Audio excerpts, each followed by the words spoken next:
Hello guys, good morning. So welcome back to my YouTube channel. This is Autoboyson. So iba na naman yung gagawin natin ngayon. Itong motor na Rossi Royal 125. So ang issue nito guys ay ayaw kumagat ng starter motor. So ano ba yung dapat nating tingnan dito guys kung ayaw kumagat ng starter motor?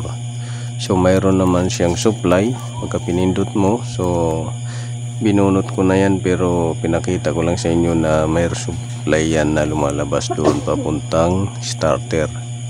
Pero gumagana yung starter pero ayaw niyang umandar. So parang hindi kumakagat yung starter gear doon, or malamang ay yung Bendix drive. So marami tayong gagawing motor ngayon at iba-ibang brand yan. So ngayon unahin lang natin tong Rossi Royal dahil hindi kumagat yung Bendix drive nito guys. So shortcut na tayo guys, fast forward. Natanggal na natin yung cover dyan. At ito, tatanggalin na rin natin tong magneto nya. So tatanggalin mo lang tong 17 na socket dyan at bolt or nut gamit itong socket. At matatanggal na ninyo guys. Tapos ngayon ilalagyan na natin ng itong stopper na nabili natin sa online, at yung ano natin katala.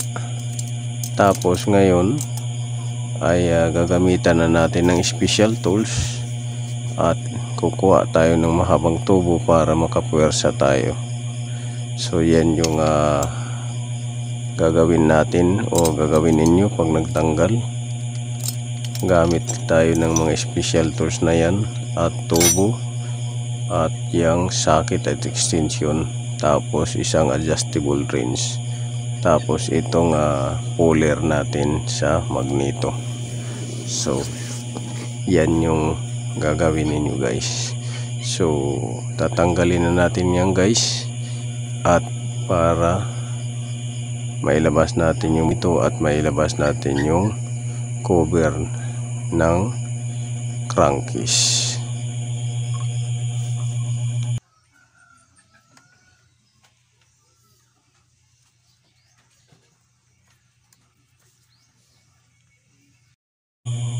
So dito guys, natanggal na natin yung magneto at chine-check natin kung wala bang sira yan. At ito, ang gagawin na lang natin ay tatanggalin yung mga coil na yan, primary coil na yan, at alisin natin yan kasunod yung cover ng crankcase. So sundan nyo lang guys yung video. So fast forward tayo guys, wala na yung magneto, parang minagic lang. At ngayon itong crankcase cover na yung isusunod natin. So nandito na yung coil nya. So drainin natin yung oil para pwede natin gamitin kung magagamit pa natin. Pero sa palagay ko guys, dahil sobrang ng itim na, papalitan na lang natin yan. At ito nga, nailabas na natin yung cover at makikita na natin dyan yung Bendix drive sa likod ng gear na yan, yung drive gear na yan. So tatanggalin natin yung Bendix drive na yan.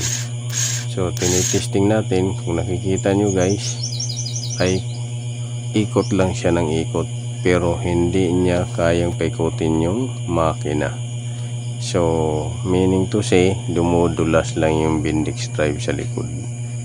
Yan, tinesting natin ng jumper wire yung starter. So tatanggalin natin yan guys. So sundan nyo lang yung video guys, at para karoon kayo ng idea.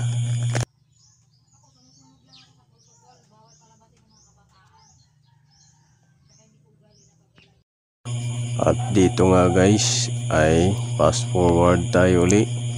Natanggal na natin yung Bendix drive at chinecheck natin yung kadena. So intact pa naman yung kadena, yung chin niya at yung loob di gaano marumi. At ito na yung Bendix drive natin tinanggal. So ipapakita ko sa inyo guys kung bakit dumudulas siya. Itong Bendix drive hindi siya makakagat doon sa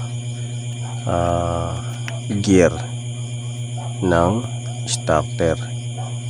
So yun yung ano natin alamin dyan. So kikita nyo minanwal ko kumakagat, pero may time talaga mas maraming na hindi kumakagat. So nakikita nyo yung bula na yan, yung lumabas na yan. So yan yung dahilan guys kung bakit hindi siya kumakagat, dahil pudpud na. So ito na guys yung Bendix at wewildingin na natin yan para magamit pa natin. So paano ba to i-repair, dahil pudpud na yung bulitas guys or yung bearing nya. So gagawin natin, papakapalin natin yung gilid. So kung nakikita nyo yung may dot doon sa sulok ay winilding ko na yan, nilagyan ko ng dot. So para umusli ng konti yung bearing. So yan yung ginawa natin guys. So sa gustong mag-repair, ganyan lang gagawin ninyo. Gustong magtipid, ito naman guys ay ginawa natin para masubukan natin kung obra ba yung repair natin, remedy natin, para sa sunod ay hindi na tayo bibili, i-repair lang natin. So maraming salamat guys, next video tayo.